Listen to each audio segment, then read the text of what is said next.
Hello friends, welcome you all. आज हम vision IAS के 19th एंड 20th अक्टूबर वाले डेली करंट अफेयर्स डिस्कस करेंगे। डिस्कस करने से पहले जैसा कि आपको पता है हम लोग रोज स्वामी विवेकानंद जी के कोट्स डिस्कस करते हैं जो काफी ज्यादा मोटिवेटिंग होते हैं और हमें आगे की जर्नी को आसान एवं मोटिवेट करने में मदद करती है। So let's discuss first the topic. आप देख सकते हो कितना सुंदर कोट कहा गया है। Anything that makes you weak physically intellectually and spiritually reject as poison. यानी कोई भी चीजें, चाहे वो आपका कोई फिजिकल थिंग्स हो सकती है या फिर इंटेलेक्चुअल लेवल पर, माइंड के लेवल पर कुछ ऐसी चीजें या बातें हो सकती है जो आपको बार बार परेशान करती हो या फिर आपको कमजोर करती हो, उसे आपको रिजेक्ट कर देना है।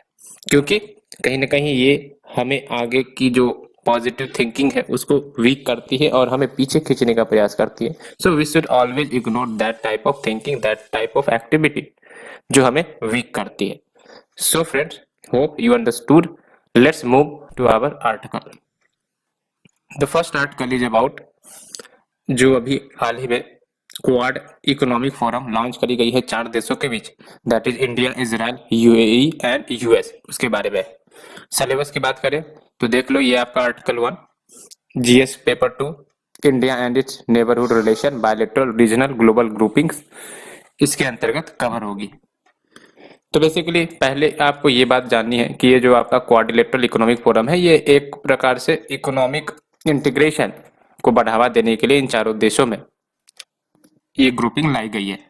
और क्या आपके न्यूज रहे हैं तो देख लो, जो फॉरेन मिनिस्टर है इन चारों देशों के वर्चुअली मीट करते हैं और इन चारों देश के बीच कोऑपरेशन एंड पार्टनरशिप बढ़ाने की बात करते हैं on the back of Abraham accord. अब ये अब्राहम अकॉर्ड क्या है? तो अब्राहम अकॉर्ड आपने भी सुना होगा, सितंबर 2020 को साइन करी गई थी, जिसके तहत जो रिलेशन है between the Israel and certain Arab states, वो रिलेशंस नॉर्मलाइज हुई थी।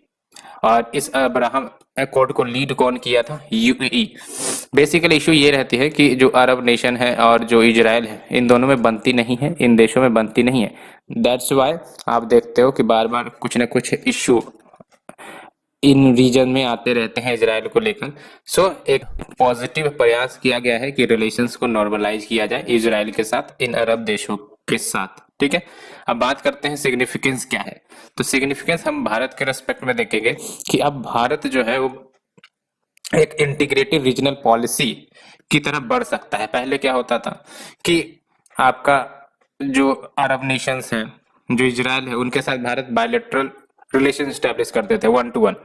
अब क्या होगा, जब ये सारे अरब नेशंस एक साथ आ रहे हैं इंक्लूडिंग इजराइल, तो एक इंटीग्रेटेड रीजनल पॉलिसी भारत इन देशों के साथ कर सकता है, जो काफी ज्यादा बेनिफिशियल होगा रेदर की बायलेटरल पॉलिसी इन देशों के साथ अपनाई जाए। तो पहले बायलेटरल पॉलिसी जब अपनाई जाती थी तो क्या होता था कि एक देश, लेट से कि आपका, हमने इजराइल के साथ कुछ अच्छे रिलेशंस स्टैब्लिश किए तो सऊदी अरबिया नाराज, या फिर किसी दूसरे देश के साथ रिलेशन किए तो इजराइल नाराज, तो ऐसे होते थे। लेकिन अब जब ये रीजनल इंटीग्रेशन होगा इन देशों का, तो अल्टीमेटली जो पॉलिसी भारत की होगी वो इंटीग्रेटेड वे में वर्क कर सकती है। तो ये बातें हुई आपकी इंटीग्रेटेड रीजनल पॉलिसी की। साथ ही साथ ये फिजिबिलिटी को डेमोन्स्ट्रेट करता है non ideological engagement with the middle east. यानी कि ये सिंपली सारे के सारे जब ये देश इंटीग्रेट होंगे, एक साथ आएंगे, एक प्लेटफॉर्म पर आएंगे, तो कहीं ना कहीं अपने जो आइडियोलॉजी को त्याग कर ये सब इकोनॉमिक प्रोस्पेरिटी पर फोकस करेंगे। एंड ये जो फोरम है फोकस करेगा नॉन मिलिट्री इश्यू पर, जैसे ट्रेड हो गया, एनर्जी हो गया, एनवायरनमेंट हो गया, पब्लिक गुड्स, इन सब पर फोकस करा जाएगा। नाम भी है आपका क्वाड्रिलेटरल इकोनॉमिक फोरम, तो economic issues and economic integration पर ज्यादा फोकस किया जाएगा, चाहे वो ट्रेड इन्हांसमेंट हो, एनर्जी इन्हांसमेंट हो, इन्वायरमेंट पर केयर करने की बात हो, पब्लिक गुड्स को प्रमोट करने की बात हो, इस पर फोकस किया जाएगा। साथ ही साथ अब भारत को मोर पॉलिटिकल एंड डिप्लोमेटिक स्पेस मिलेगा, सो दैट भारत बैलेंस कर सके रिलेशंस को।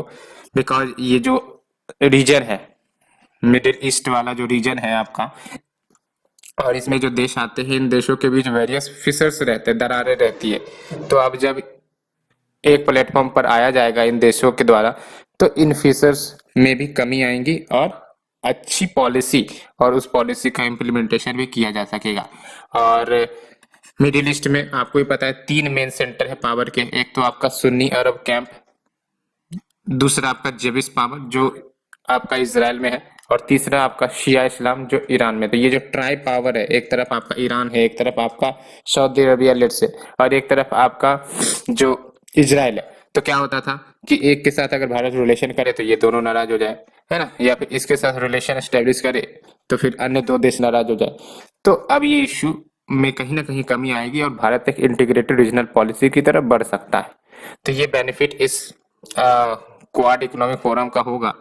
और अगर ये ट्राइलेटरल फ्रंट पर सक्सेस भारत को मिलती है तो definitely it will open the door of collaboration with the other common regional partners. यानी कि अगर ये आपका सक्सेसफुल होता है तो कहीं ना कहीं अन्य जो उस वहाँ के रीजनल पार्टनर्स है वहाँ के साथ भी रिलेशन अच्छे भारत के किए जा सकते हैं, who will lend great strategic depth to the Indo-Abrahamic accord.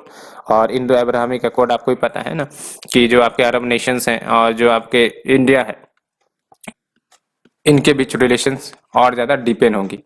और जो इंडो अब्राहमिक अकॉर्ड है, इंडो अब्राहमिक अकॉर्ड का मतलब क्या हुआ कि इंडिया और जो आपके अन्य मिडिल ईस्ट वाले नेशंस है उनके साथ भी जो रिलेशंस है वो और ज़्यादा पॉजिटिव बनाया जाए, प्रोस्पेरस बनाया जाए, नॉर्मलाइज किया जाए। तो ये जो आपका इंडो अब्राहमिक अकॉर्ड का आइडिया है between the India, UAE and Israel, वो पहली बार सजेस्ट किया गया था मोहम्मद सुलेमान के द्वारा, जो कि आपका एक इजिप्टियन स्कॉलर है बेस्ड इन वॉशिंगटन। तो ये हमने आर्टिकल 1 डिस्कस किया। Let's move to the second article. Why has October been so rainy across India? अभी आप देख रहे हो कि जो अक्टूबर का मंथ है कितना ज़्यादा फ्लडिंग लेकर आ रहा है वेरियस स्टेट्स में, और केरला, उत्तराखंड ये सब काफ़ी ज़्यादा फ्लड फेस कर रहे हैं। तो बात करते हैं कि आखिरकार ये कारण क्या रही है। तो सबसे पहले सिलेबस की बात करें तो ये आपका GS paper 3 article 2 disaster and disaster management के अंतर्गत आएगी। तो अब आर्टिकल पर आते हैं।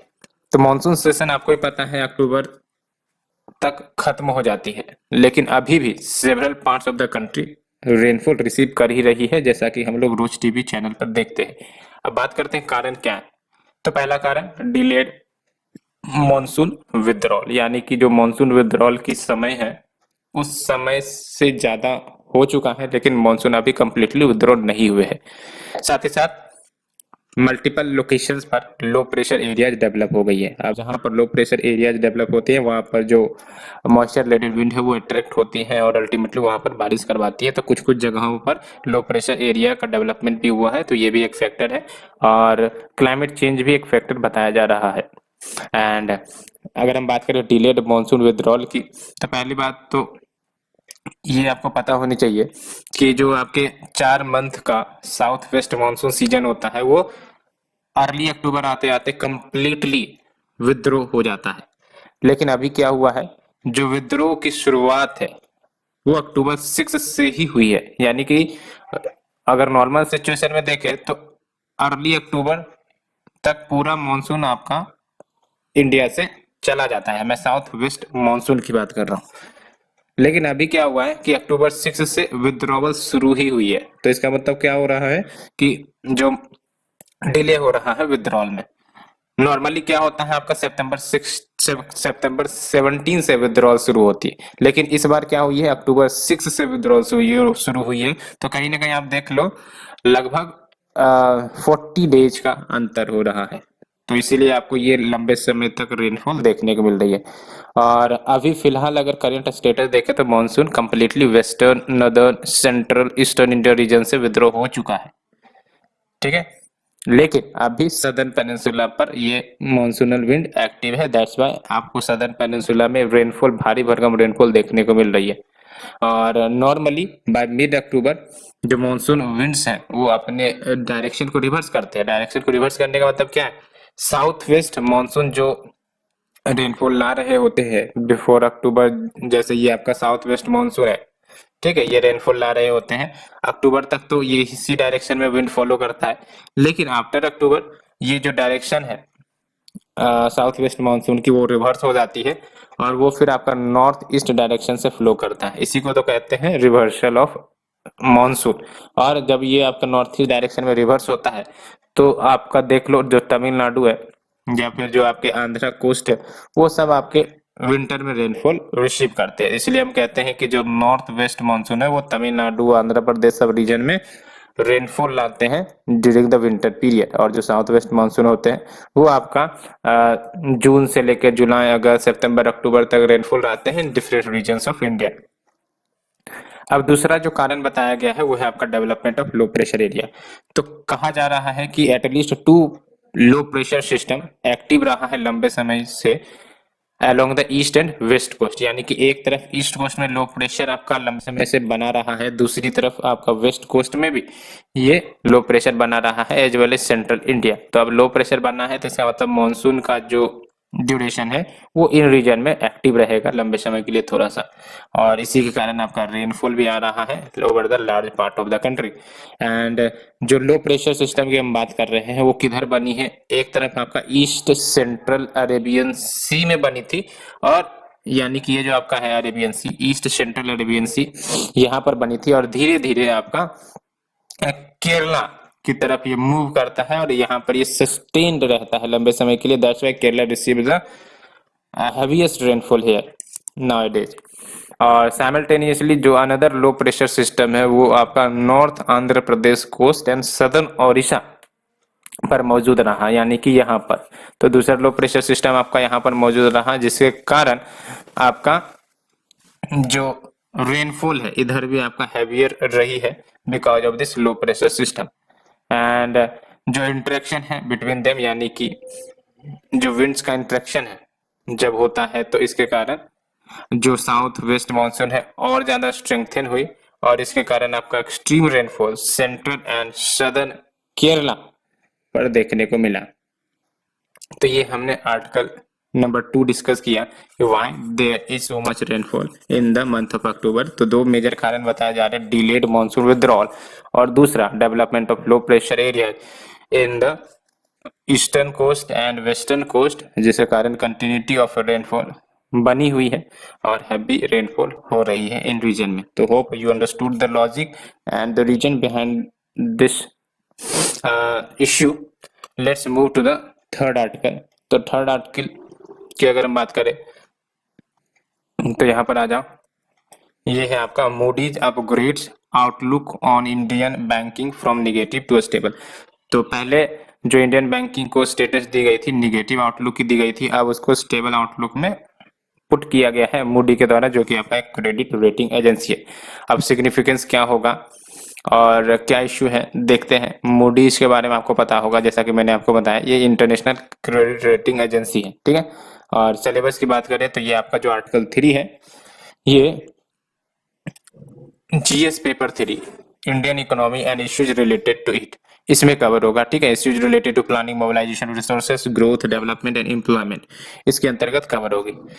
तो देख लो अभी एक रिपोर्ट जिसका टाइटल देख लो, banking system outlook India stabilising asset quality and improved capital drive outlook change to stable. इस रिपोर्ट में मूडी जो कि एक ग्लोबल क्रेडिट रेटिंग एजेंसी है, इसने बेसिकली एसेट क्वालिटी जो है इंडियन बैंकिंग की उसमें डेटरिएशन देखी थी और अब इस स्टेटस को थोड़ा सा मॉडरेट सुधार किया गया है।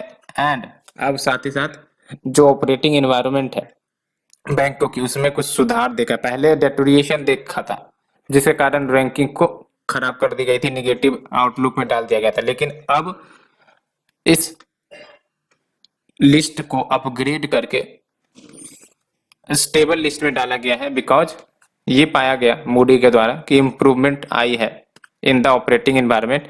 और बेनिफिट क्या होगा ऐसे में, तो जो एसेट क्वालिटी है बैंकों की वो आपका जो है वो बेनिफिट यानी कि इम्प्रूव होंगी, asset quality of bank improve होंगे जब भी आपका credit rating agency positive change करेगा। फॉर एग्जांपल अभी आपका स्टेबल कैटेगरी में डाला है तो इससे बेनिफिट क्या होती है कि जो एसेट क्वालिटी होती है बैंक की वो सुधर रही है, तभी तो उसने स्टेबल कैटेगरी में डाला है। अगर ये और ज्यादा डेट्रियोट होती तो कहीं ना कहीं अभी भी जो इंडियन बैंक्स हैं वो निगेटिव लिस्ट में ही रहती।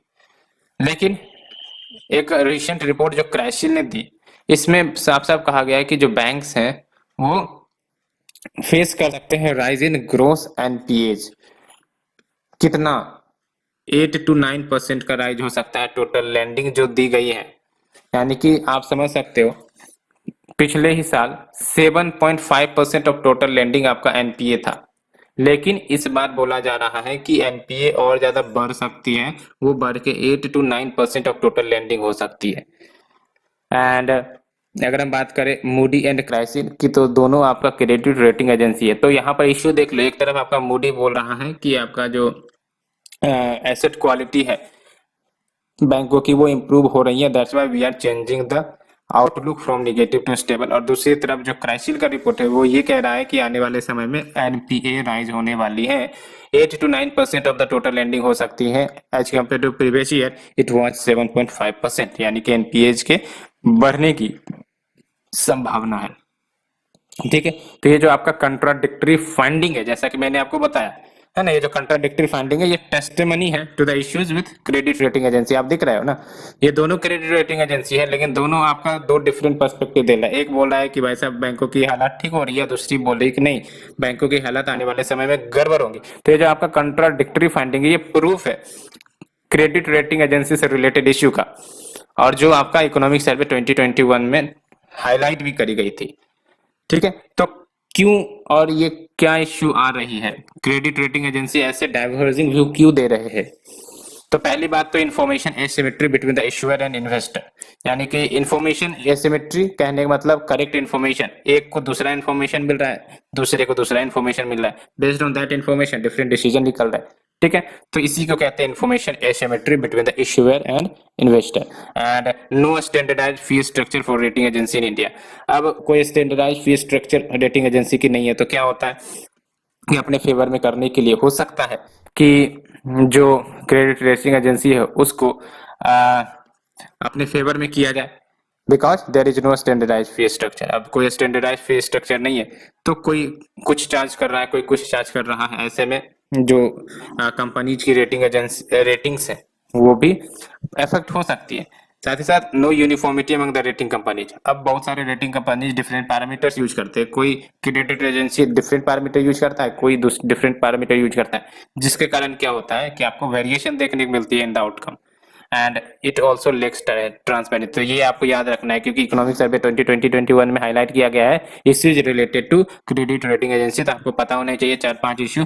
एक तो आपका इन्फॉर्मेशन एसिमेट्री है between the issuer and investor, दूसरा आपका no standardised fee structure for the rating agency in India, ये अच्छे से याद रखना है, तीसरा no uniformity among the credit rating company, and चौथा आपका लेक ऑफ ट्रांसपेरेंसी।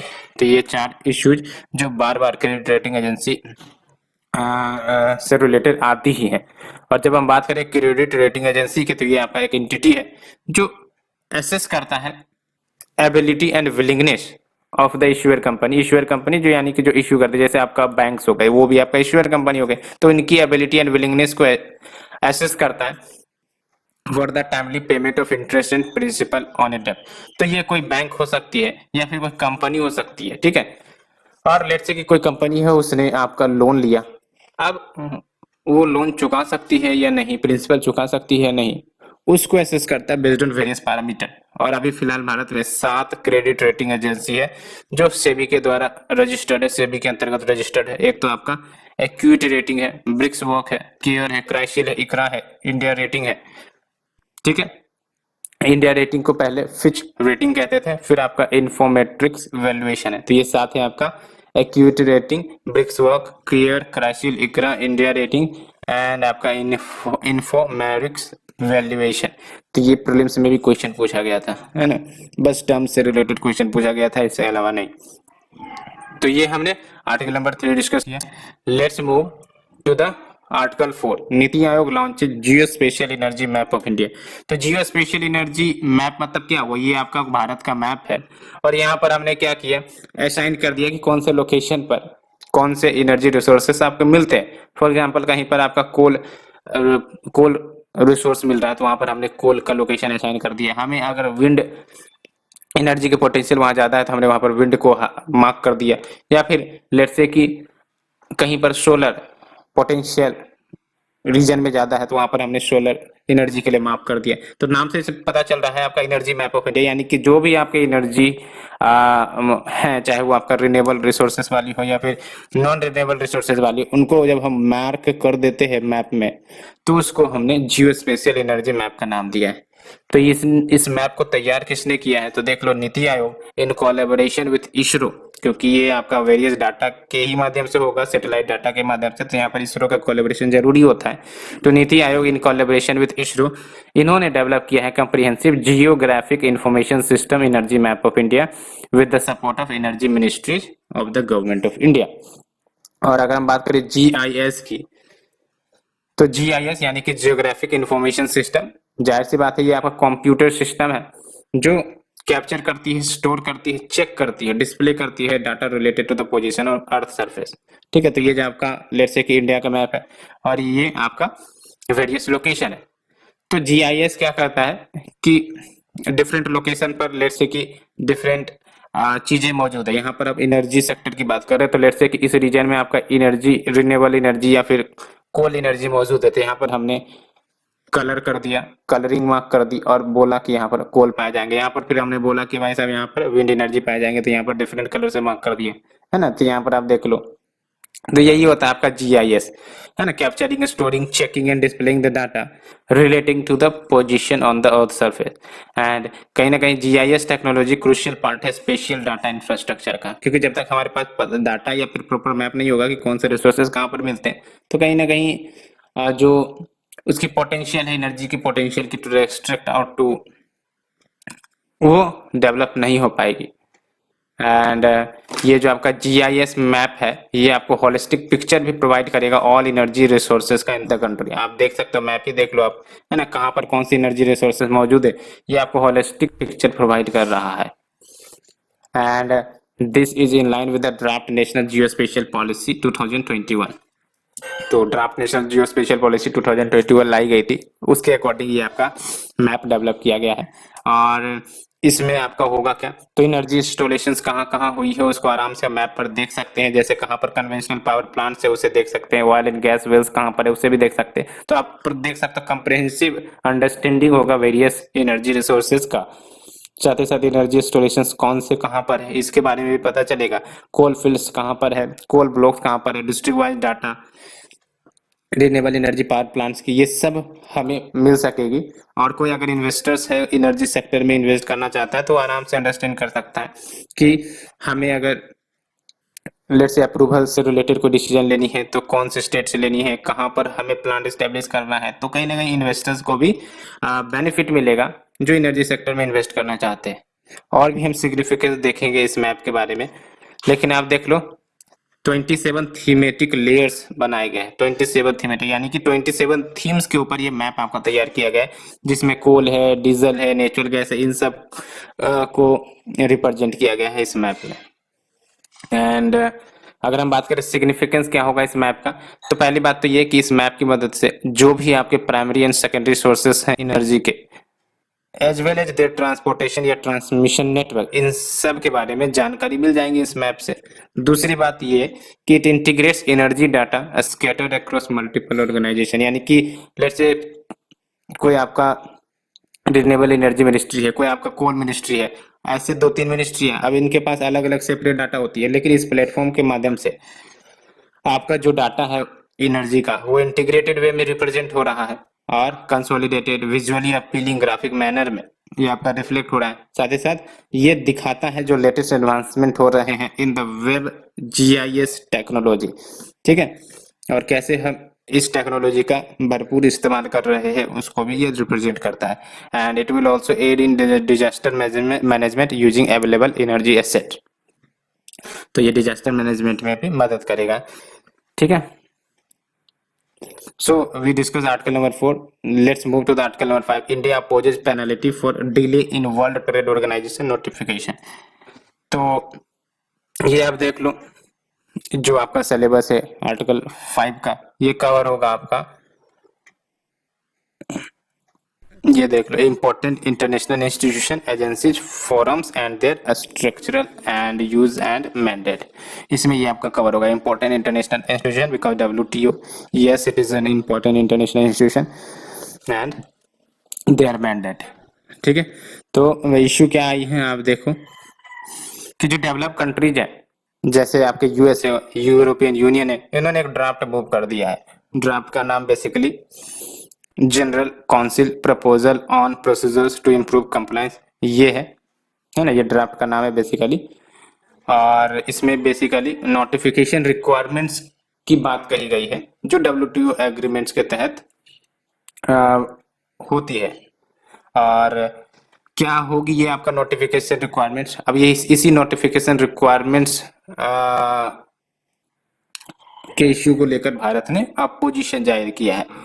तो बेसिकली ये जो दो फेज में ये आपका लाने का प्रयास है। तो ये जो फेज 1 होगा, under phase 1 of the proposed measures, जो आपका 2025 या फिर 2026 से शुरू हो सकता है। तो इसके तहत क्या होगा कि कोई अगर मेंबर कंट्री है, लेट्स से WTO का कोई मेंबर कंट्री है जो नोटिफिकेशन सबमिट नहीं करता है, तो उस कंट्री को WTO member with notification delay के कैटेगरी में डाल दिया जाएगा। और इसका नुकसान क्या होगा, तो ऐसे कंट्री को बुलाया जा सकता है कि भाई साहब आप आओ WTO के फॉर्मल मीटिंग में स्पीक करो कि आपने क्यों डिले किया नोटिफिकेशन के इम्प्लीमेंटेशन को, when all other WTO members have been taken the floor. ठीक है, यानी कि आपको बोलना पड़ेगा कि आपने क्यों नोटिफिकेशन डिले किया है। दूसरी फेज जो है, under phase 2 of the proposal, अगर कोई मेंबर है जो फेज 1 की कैटेगरी में आ गया, लेट्स से फॉर 1 ईयर, तो जो अन्य मेंबर्स हैं ये फ्री होंगे not to respond to its query post during the trade policy review, है ना। लेट्स से कि कोई देश है वो फेज 1 के कैटेगरी में आ गया, यानी कि उन्होंने नोटिफिकेशन डिले किया, ठीक है, और वो आपका 1 साल से ज्यादा हो गया है। तो फेज 2 में क्या होगा कि अगर ऐसी बात होंगी तो जो अन्य मेंबर्स होंगे WTO के, वो फ्री होंगे उन कि वो रेस्पॉन्ड न कर दें to the query post during the trade policy review. तो जो कंसर्न मेंबर है shall not have its representative nominated to preside over the WTO body. और इंडिया ने अपोज किया है इसे strongly from the developed countries for administrative actions and penalties in case of delayed submission of notification by member country। Simply आपको याद रखना है, India ने इसको अपोज किया है। और क्या कहा है भारत ने कहा है कि ये गलत है टू एज्यूम विलफुल डिफॉल्ट, यानी कि कोई जानबूझकर डिफॉल्ट नहीं करता है, तो इसलिए आप विलफुल डिफॉल्ट की टैग नहीं लगा सकते on the part of member rather than acknowledging the capacity constant. हो सकता है कि भाई साहब हमारे पास कैपेसिटी कंस्ट्रेंट हो, अदर लेजिमिटेड डिफिकल्टी जो इसलिए हमने नोटिफिकेशन को सही टाइम पर इंप्लीमेंट नहीं कर सका। तो भारत ने ये लॉजिक देते हुए जो है अपना एक प्रकार से लॉजिक जताया है।